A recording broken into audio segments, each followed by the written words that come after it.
En fait, on a 5 bateaux qui ont heurté des objets non identifiés.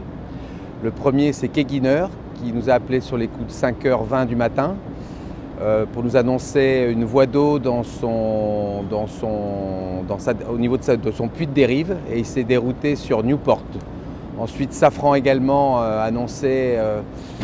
Morgan nous a annoncé qu'il avait heurté quelque chose et qu'il était à la cape, et qu'il prévenait son équipe technique pour prendre une décision. Et cette décision était aussi de rentrer sur Newport, puisqu'il a cassé un foil et qu'il a une voie d'eau sur ce puits de foil.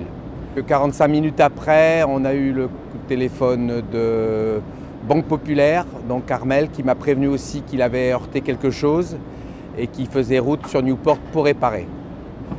Ensuite, Peter Erema avait subi également, on l'a su par mail, des dégâts qu'il a pu diagnostiquer au matin, et finalement il se déroute aussi lui-même sur Newport pour réparation. Et le seul qui fait toujours route mais qui a aussi subi des dommages, c'est Saint-Michel Virbach, qui lui a son foil bâbord abîmé, mais pas de dégâts collatéraux, ce qui fait qu'il continue sa route sur la Vendée. Effectivement, c'est assez fréquent que les bateaux touchent des objets non identifiés. Savoir exactement ce que c'est vrai qu'on peut imaginer que dans cette zone de Newport, Rhode Island, Sud Rhode Island, il y a beaucoup de cétacés.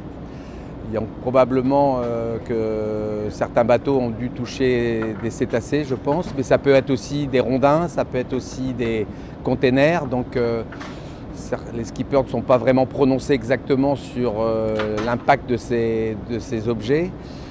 Mais c'est vrai que dans cette première partie de course, il peut y avoir par les courants pas mal de regroupements d'objets non identifiés, et en plus les mammifères marins. Alors au niveau qualification, ça ne me pose pas de problème essentiel. Le seul qui devait se qualifier encore, qui devait faire 1500 nautiques, c'est Yann Eliès. Je pense que son avarie va être rapidement réparée, puisque c'était une petite voie d'eau, donc je pense que pour lui ça ne compromet pas du tout sa course. Au contraire, il est toujours en course d'ailleurs, il n'a pas du tout annoncé d'abandon. Donc lorsqu'il repartira, il aura ses 1500 milles validés en début de course, et il sera également qualifié. Et les autres qui étaient déjà qualifiés n'ont pas de souci de qualification pour le Vendée Globe. C'est simplement retourner en course et finir cette transat. Oui, c'est tout à fait possible pour les concurrents de s'arrêter pour des raisons techniques. Donc ici, le port le plus adapté, c'est Newport, Rhode Island. Donc c'est pour ça que les concurrents rejoignent Newport. C'est la zone technique la plus adaptée. Il y a des chantiers, composites. Ils ont des moyens de levage éventuellement. Donc effectivement, c'est tout naturellement qu'ils viennent faire ce Newport, Rhode Island. Et ensuite, on a une procédure pour qu'ils reprennent la course afin qu'ils puissent finir cette New York Vendée. Effectivement, quand un bateau s'arrête sur une transat, entre autres la New York Vendée, il peut reprendre la course. Il y a donc possibilité d'escale technique, ce qui va être fait pour ces bateaux-là qui rejoignent Newport. On a une procédure. Actuellement, ils sont toujours à la voile, puisqu'ils marchent entre 10 et 12 nœuds, donc ils sont une bonne allure. Ils sont sur une allure différente, donc au contraire, c'est même mieux pour eux de naviguer sur cette allure-là désormais.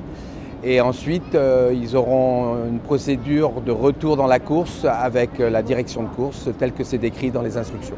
Oui, sur cette transat, on a fait une zone d'exclusion que l'on connaissait, qu'on appelle Critical Habitat. Cette zone est donc interdite aux concurrents. Malgré tout, on ne peut pas savoir si le déplacement des baleines va bien au-delà de cette zone. Malheureusement, on pourrait imaginer que le déplacement des baleines se sont bien décalés de cette zone interdite, et qui est peut-être du coup la cause de certains dégâts sur les bateaux.